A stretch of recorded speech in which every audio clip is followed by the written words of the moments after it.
자, 안녕하세요. 신방기 건설한자 기사의 저자 한혜자리입니다. 자, 오늘 2020년 필답형 1회차 해설 강의 들어가겠습니다. 자, 첫 번째 문제. 산업안전보건법령상 가설통로 설치 시 준수사항 관련하여 아래의 빈칸을 채우시오라고 나왔습니다. 자, 첫 번째. 경사가 몇 도를 초과하는 경우에는 미끄러지지 아니하는 구조건. 자, 이건 몇 도일까요? 자, 이거는 15도입니다. 15도를 초과하는 경우에는 미끄러지지 아니하는 구조라건. 자, 수직경에 가설된 통로의 길이가 15m 이상인 경우에는 몇 미터 이내마다 뭐를 설치할 것. 자, 몇 미터일까요? 자, 이거 15m일 때는 10m 이내마다 계단창을 설치할 것이라고 작성하시면 되겠고요. 자, 이어서 건설공사에서 사용하는 높이 몇 미터 이상의 비계단에는 몇 미터 이내마다 계단창을 설치할 것. 자, 이거는 건설공사 사용하는 높이 몇 미터? 이거는 8미터죠. 8미터 이상인 비계다리에는 7미터 이내마다 계단참을 설치할 것이라고 작성하면 되고, 자, 보통 이 해당 문제는 여러분들 서술형으로 거의 나옵니다. 서술형. 좀 쉽게 이렇게 빈칸으로 나와주면 좋겠지만은, 근데 이 문제는 보통 서술형으로 나온다라고 알고 계시면 되겠습니다. 자, 넘어가겠습니다. 자, 2번. 산업안전보건법령상 사업주가 근로자의 위험을 방지하기 위하여 타워크레인을 설치, 조립, 해체하는 작업을 할 때에는 작업계획서를 작성하고 그 작업계획서에 따라 작업을 실시하도록 해야 한다. 이 작업계획서에 포함되어야 할 내용 4가지만 작성하시오. 단 타워크레인의 지지 방법은 제외한다 라고 나왔습니다. 자, 해당 문제. 이건 역시 여러분들 현직 가시면 매일 작성합니다. 매일. 뭐 매일이나 말은 조금 오버하게 들릴 수도 있겠는데 진짜 이게 그만큼 자주 작성하는 내용이라고 생각하시면 되겠습니다. 자, 첫 번째. 타워크레인의 종류 및 형식을 작성해야 하고요. 자, 두 번째. 지금 타워크레인 지지 방법은 제외한다고 했는데 일단 두 번째 답도 그대로 넣어놨습니다. 그래서 저희가 빨간색으로 표시해놨습니다. 이 답은 제외라고 하기 때문에. 자, 이어서 3번 설치, 조립 및 해체 순서. 당연하겠죠. 타워크레인 설치하고 조립하고 해체 순서가 들어가야겠죠.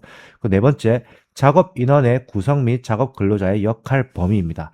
보통 이렇게 4가지를 물어보는데 보통은 근데 지금은 제외를 하고 작성하기 때문에 하나 더 5가지 외워야겠죠? 그 5번째 내용. 작업 도구, 장비, 가설 설비 및 방호 설비를 작성을 하셔야 합니다. 자, 이렇게 해서 암기법을 알려드리면 암기법 타, 지, 설, 작, 작입니다. 타지, 설, 작, 작. 보시면 타, 지, 설, 작, 작입니다. 이렇게 해서 암기하시면 되고 또 반대로 타타설작 외울 수 있습니다. 타타설작.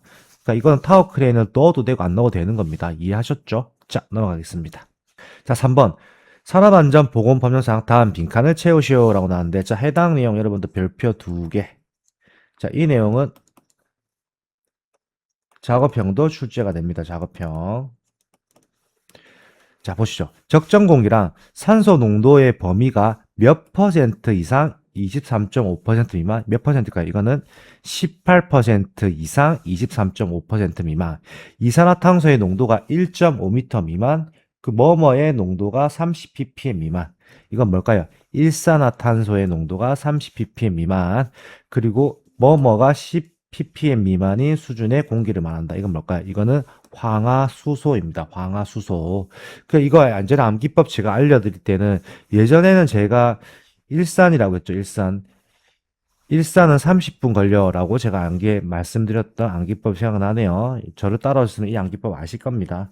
그리고 예전에는 이게 이산화탄소가 아니었고요. 예전에는 이게 탄산가스였습니다. 탄산가스.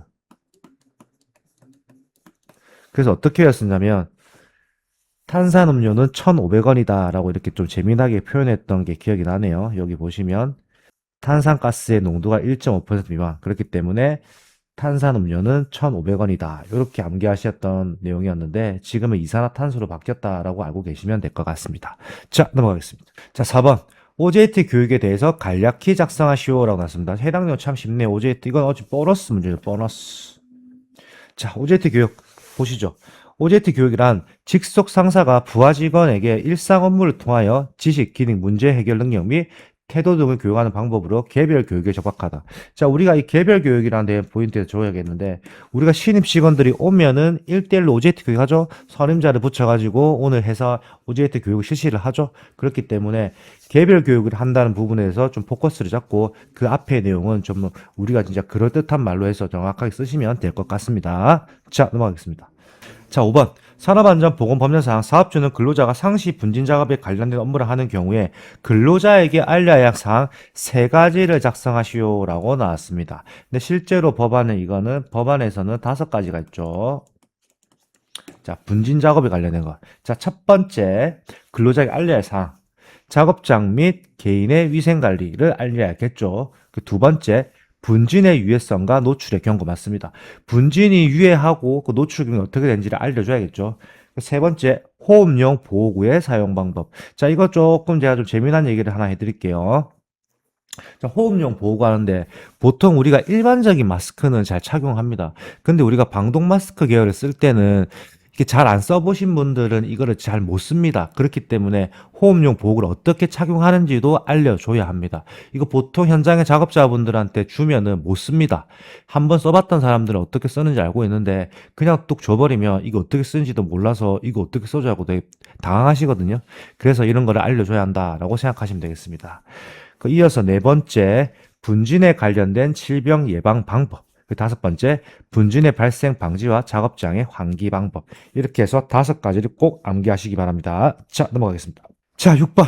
산업안전보건법령상 차량기 하역 운반 기계들을 사용하는 작업을 할 때 그 기계가 넘어지거나 굴러 떨어짐으로써 근로자에게 위협을 미칠 우려가 있는 경우 조치사항 3가지를 작성하시오라고 나왔는데 역시나 이것도 4가지 암기. 뭐를 제외하고 나오라고 했었기 때문에 자, 첫 번째 제일 중요한 거죠. 유도자를 무조건 배치해야겠죠. 두 번째, 집안의 부동 침하를 방지하고 집안이 무너질 수 있기 때문에 그렇겠죠. 세 번째, 갓길의 붕괴 방지. 그렇기 때문에 보통 세우는 게 가설 시설물을 세우죠. 그 네 번째, 도로 폭의 유지입니다. 도로 폭의 유지. 도로의 폭을 유지해야지 작업을 할 때 기계가 넘어지거나 글로 떨어지면서 근로자에게 위험이 발생하지 않겠죠. 이렇게 해서 4가지를 꼭 암기하시기 바랍니다. 자, 넘어가겠습니다. 자, 7번. 근로자가 작업 발판 위에서 전기 용접을 하다가 지면으로 떨어져 부상을 당하였다. 재해 분석을 하시오라고 나왔습니다. 그럼 재해 발생 형태, 그 기인물, 가해물을 물어보겠네요. 자, 보죠. 재해 발생 형태 먼저 보시죠. 자, 전기 용접 작업을 하다 지면으로 떨어져 부상을 당했다고. 이거 정확하게 나와 있네요. 그럼 재해 발생 형태, 떨어짐이 되는 거겠죠. 자, 두 번째, 기인물 물어봤습니다. 자, 기인물. 제가 항상 말씀드리죠. 기인물은 뭐다? 원인이다 있죠. 그럼 그 원인을 찾아봐야겠죠. 자, 근로자가 작업 발판 위에서 전기 용접 작업을 하다가 지면으로 떨어져 부상을 당했다. 전기 용접 작업을 하다가 작업 발판 위에서. 그럼 이거는 작업 발판이 되겠네요. 왜냐하면 작업 발판 위에 없었으면 우리가 떨어지지 않았겠죠. 자, 그리고 세 번째, 가해물. 제가 또 말씀드렸죠. 가해물은 뭐다? 가해자라고 했죠. 가해자라고. 그럼 가해를 한 게 뭐냐? 근로자가 작업 발판에 전기 용접 작업을 하다가 지면으로 떨어져 부상을 당했다. 만약 지면이 없었으면 다치지는 않았겠네요. 그렇기 때문에 가해물은 지면이 되는 거다라고 생각하시면 되겠습니다. 자, 기인물이랑 가해물, 우리가 필기 때는 찍으면 됐겠지만 실기 때는 이게 기인물이 뭔지 가해물이 뭔지에 대해서 정확하게 구별을 해 놓으셔야 합니다. 왜? 우리가 전부 다 주관식으로 쓰기 때문에 그렇습니다. 자, 넘어가겠습니다. 자, 8번. NATM 터널 공사에서 락볼트의 효과와 그 설명을 각각 작성하시오라고 했습니다. 각각 3가지를 작성하라고 했네요. 자, 락볼트의 효과에 대해서. 자, 첫 번째, 봉합 효과가 있습니다. 봉합 효과가 설명은 뭘까요? 굴착에 의해 이완된 지반을 견고한 지방에 고정하여 낙반을 방지한다. 맞습니다. 이게 봉합 효과가 뭐냐면 락볼트가 우리가 사면을 깎은 곳에다가 우리가 이렇게 그림을 살짝 그려보면 이렇게 사면을 깎았어요. 그럼 이쪽에 지반이 좀 약하게 해졌죠. 여기다가 그대로 해서 쇼크리트를 뿌리기 전에 락볼트를 박아가지고 거기다가 지방 고정을 하는 겁니다. 그렇기 때문에 견고한 지방을 고정하여 낙반을 방지한다. 이 말이거든요. 이해하셨죠? 자, 이어서 내압 작용 효과입니다. 내압. 압력에 대한 작용 효과. 자, 쇼크리트와 같이 주변 지반을 삼축입니다. 삼축 응력 상태로 유지하여 지방 강도의 저하를 방지한다라고 작성하시면 되고요. 자, 세 번째, 보형성의 효과입니다. 자, 보시죠. 층리 및 전리면 사이를 조여줌으로써 전단력의 전달이 가능한 합성보를 형성한다. 왜냐하면 보의 형성의 효과를 합니다. 보 형성의 효과. 자, 그리고 이어서 4번. 아치 형성 효과입니다. 아치 형성 효과. 보시면 시스템 악볼트의 내압작용 효과로 주변 진압의 내화력이 큰 그랜드 아치를 형성한다라고 쓰시면 되고요. 그 마지막 5번째 지반 보강 효과. 지반의 전단 저항력을 증대하여 지반의 내화력을 증대시키고 잔류 강도를 향상시킨다. 이렇게 작성하시면 되는데 이게 세 가지 쓰라고 했는데 이거를 왜 5가지라고 하냐면 항상 뭐뭐를 제외하고 쓰라는 경우가 많기 때문에 추가적으로 더 암기해 놓으시는 게 좋습니다. 자, 넘어가겠습니다. 자, 9번. 산업안전보건법령상 사업주가 항타기 또는 항발기의 건상용 와이로프로 사용해서는 안 되는 세 가지를 작성하시오라고 나왔습니다. 자, 이거는 결국은 그냥 와이로프 사용 금지 조건하고 똑같은 문제네요. 자, 이거는 쉬운 문제죠. 다 아시는 문제일 겁니다. 자, 첫 번째 보시죠. 자, 첫 번째, 꼬인 것. 두 번째, 이음매가 있는 것. 세 번째, 심하게 변형되거나 부식된 것. 네 번째, 열 또는 전기 충격에 손상된 것. 말 그대로 맞죠. 사용하면 안 되는 이유이기 때문에 이렇게 된 거 다 쓰면 안 되겠죠. 그 5번째, 지름의 감소가 공층 지름의 7%를 초과한 것. 이게 중요합니다. 초과입니다. 초과. 맞아요. 6번째, 와이로프의 한 자, 6번. 와이로프의 한 꼬임에서 끊어진 소선의 수가 몇 퍼센트 이상? 이거는 10% 이상인 것. 이렇게 해서 6가지를 꼭 암기하십시오. 이 문제 자주 나옵니다. 별표 3개 드립니다. 자, 넘어가겠습니다. 자, 10번. 산업안전보건법령상 근로자가 작업이나 통행도로 인하여 전기, 기계, 기구 또는 전로 등의 충전 부분에 접촉하거나 접근함으로써 감전 위험이 있는 충전 부분에 대하여 감전을 방지하기 위하여 사업주가 해야 하는 방호조치 3가지를 작성하시오 라는데, 자, 해당 내용도 역시나 많이 나옵니다. 별표 3개 드립니다. 자, 이거 먼저 제가 암기법 먼저 알려드릴게요. 암기법은 충충충 가해는입니다. 충충충 가해는. 자, 보시죠. 먼저 색깔이 틀리죠. 충전부가 노출되지 아니하도록 폐쇄형 외함이 있는 구조랄 것. 자, 두 번째, 충전부에 충분한 절연 효과가 있는 방호망 또는 절연 덮개를 설치할 것. 그리고 세 번째, 충전부는 내구성이 있는 절연물로 완전히 덮어 감쌀 것. 그렇기 때문에 충충충 가에는이 나고 외우시면 좀 더 쉽고요. 그 네 번째, 5번째는 약간 상식적으로 생각하시면 됩니다. 이거 쉽습니다. 발전소, 변전소 및 개폐소 등 구획되어 있는 장소로서 관계 근로자가 아닌 사람의 출입이 금지되는 장소에서 충전부를 설치하고 위험 표시 등의 방법으로 강화를 할 것 맞죠? 관계 근로자가 아닌 사람의 출입이 금지되는 장소. 그러니까 관계 근로자만 들어갈 수 있는 거죠. 그럼 거기에는 충전부 설치해야 되겠죠. 아무나 못 들어가니까. 거기는 관계 뭔가 그 관련된 일을 하는 사람만 들어가는 것 때문에 충전부를 설치하고 위험 표시 등의 방법으로 방호를 강화했고, 혹시라도 또 대한민국 사람들 또 하지 말라는 것도 잘하는 그런 뭐 습성이 있죠. 대한민국 사람들. 그렇기 때문에 위험 표시 등의 방법으로 방호를 강화할 것. 그럼 결국은 이겁니다. 나쁜 짓 하지 말고 놈 욕하지 말라는데 욕하는 놈이랑 똑같은 겁니다. 자, 5번째.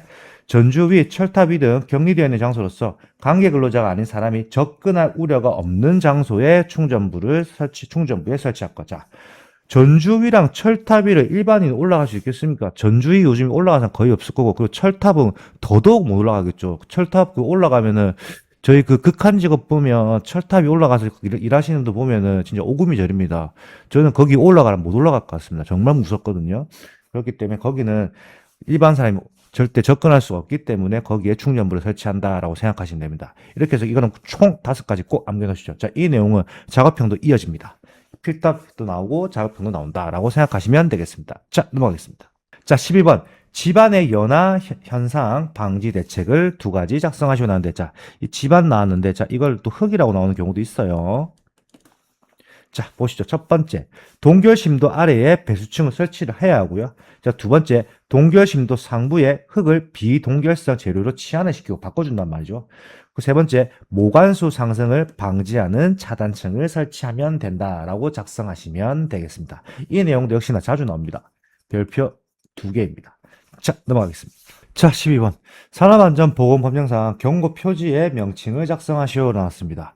자, 첫 번째 보시죠. 지금 뭐면 뭔가 가스불처럼 뭐 불이 막 올라오죠. 막 산불 조심 비스무리하게 그렇습니다. 자, 이거는 뭘까요? 자, 이거는 인화성 물질 경고입니다. 인화성 물질 경고. 그 이어서 자, 이거 해골 바가지 생각하면 저는 항상 생각난 게 원효 대사가 생각납니다. 그 뭔가 독성 물질을 마셨다라고 해서 그때 뭐 해골 바가지 물 마시고 벌쩍 눈 떠가지고 다시 돌아갔다라는 일화가 있죠. 그렇기 때문에 이거는 뭐다? 급성 독성 물질 경고입니다.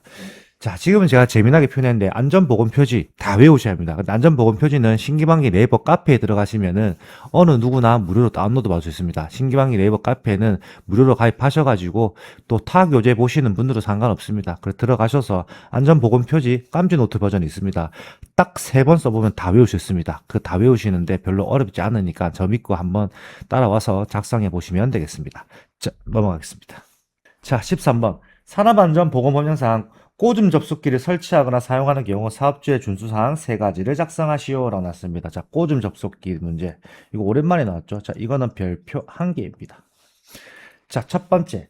해당 꽂음 접속기에 잠금 장치가 있는 경우에는 접속 후 잠그고 사용할 것. 두 번째, 서로 다른 전압의 꽂음 접속기는 서로 접속되지 아니한 구조에서 사용할 것. 세 번째, 수변한 장소에 사용되는 꽂음 접속기는 방수용 등 그 장소에 적합한 것을 사용한 것. 당연한 거겠죠. 수변한 거니까 습기가 많은 곳이겠죠. 그 네 번째, 근로자가 해당 꽂음 접속기를 접속시킬 경우에는 땀 등으로 젖은 손으로 취급하지 않도록 할 것이라고 외우시면 되겠는데, 자, 이거랑 또 비슷한 것도 한 문제 더 있습니다. 요 비슷한 문제는 또 선축을이랑 암기법으로 되는 게 있는데, 그거는 교재 보시면 아시게 될 거고요. 그 내용도 이 내용은 헷갈리니까 좀 내용이 좀 비슷합니다. 그렇기 때문에 정확하게 구분해 주시면 좋을 것 같습니다. 자, 이 꽂음 접속기 문제는 자주 나오는 문제는 아니지만 그래도 별표 한 개 드리는 이유는 비슷한 유형의 문제가 있기 때문에 그렇습니다. 자, 넘어가겠습니다. 자, 14번. 다음 사업장의 사고 사망 만인율을 구하시오라고 나왔습니다. 자, 보기. 상시 근로자 수 4,000명, 사고 사망자 1명이라고 합니다. 자, 그럼 우리가 먼저 식어보시죠. 사고 사망 만인율은 상시 근로자 수 분의 사고 사망자 수 곱하기 10의 4승입니다. 10의 4승. 자, 그러면 바로 대입하면 되겠죠. 4,000분의 1이겠네요. 4,000분의 1 곱하기 10의 4승, 즉 일반이 되겠는데요. 자, 그러면 푸시면은 2.50이 나옵니다. 2.50. 2.50이 나오는데 이거 단위 써도 되고 안 써도 된다. 단위 써도 무망, 안 써도 됩니다. 그런데 보통 안 쓰는 게 훨씬 더 높긴 오는데 혹시 쓰신다면은 이거는 퍼만 쓰십니다. 퍼만이라고 해서 정확하게 단위를 작성해 주셔야 돼요. 자, 이것으로 오늘 2020년 필답병 1회차 해설 강의가 종료되었습니다. 저는 신기방위 건설안전기사의 저자 한인의자 리더였습니다. 감사합니다.